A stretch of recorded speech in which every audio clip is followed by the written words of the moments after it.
అంగన్వాడీల సమస్యలను పరిష్కరించాలని కోరుతూ సిపిఐ పార్టీ అనుబంధ సంఘమైనటువంటి ఏఐటియుసి ఆధ్వర్యంలో ఈ నెల భద్రాచలంలో మహాపాదయాత్ర ప్రారంభించారు. అంగన్వాడీ టీచర్స్ హెల్పర్స్ అసోసియేషన్ ఆధ్వర్యంలో ఈ పాదయాత్ర 2 రోజుల పాటు సాగనుంది. అంగన్వాడీల ప్రధాన సమస్యలైనటువంటి కనీస వేతనం అమలు చేయాలని, అలాగే అధిక పనిభారాన్ని కూడా తగ్గించాలని భద్రాచలంలో చేపట్టినటువంటి ఈ మహాపాదయాత్ర చేపట్టినట్లుగా అయితే వెల్లడించారు.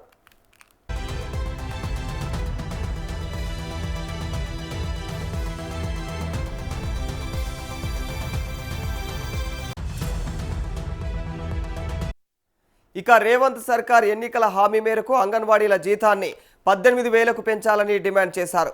అంగన్వాడీలపైన అదనపు పనిభారాన్ని కూడా ఎత్తివేస్తూ ప్రీ ప్రైమరీ సెంటర్లు రద్దు చేయాలని, అంగన్వాడీలకు ₹1 కోటి ఇన్సూరెన్స్తో పాటు హెల్త్ కార్డులు కూడా అందజేయాలని వెల్లడించారు. ఇక అంగన్వాడీలకు పీఎఫ్, ఈఎస్ఐలకు కూడా వర్తింపజేయాలనేటువంటి ప్రధాన డిమాండ్లతో అయితే భద్రాచలం నుండి కొత్తగూడెం జిల్లా కేంద్రం వరకు కూడా ఈ మహాపాదయాత్రను పెద్ద ఎత్తున చేపట్టడం జరిగిందని చెప్పేసి అంగన్వాడీలు తెలిపారు. భద్రాద్రి కొత్తగూడెం జిల్లా పుణ్యక్షేత్రం భద్రాద్రి కేంద్రం నుంచి anganwadi teachers and helpers association AITC ఆధ్వర్యంలో వేలాది మంది అంగన్వాడీ టీచర్ హెల్పర్స్ మొత్తం కూడా పాదయాత్ర చేస్తా ఉన్నారు. అది ఈ రోజు రేపు పాదయాత్ర చేసి కొత్తగూడెం జిల్లా కలెక్టర్ ఆఫీస్ ముందర ధర్నా చేయబోతున్నాం. దీని ప్రధాన కారణం ఏంటంటే మన ముఖ్యమంత్రి రేవంత్ రెడ్డి గారు ఎన్నికల ముందు ఎన్నికల మేనిఫెస్టోలో అంగన్వాడీ టీచర్లకు ₹18,000, హెల్పర్లకు ₹15,000 ఇస్తామని చెప్పడం జరిగింది.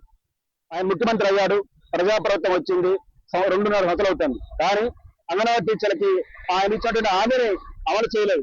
కాబట్టి గౌరవ ముఖ్యమంత్రి రేవంత్ రెడ్డి గారు, డిప్యూటీ సీఎం మరి తెలియజేస్తున్నాము, మీరు ఇచ్చినటువంటి హామీని అమలు చేయండి అని చెప్పేసి ఈ రోజు వేలాది మందిగా పాదయాత్ర చేస్తా ఉన్నాం. ఈ పాదయాత్ర ఈ రోజు రేపు జరుగుతా ఉంది.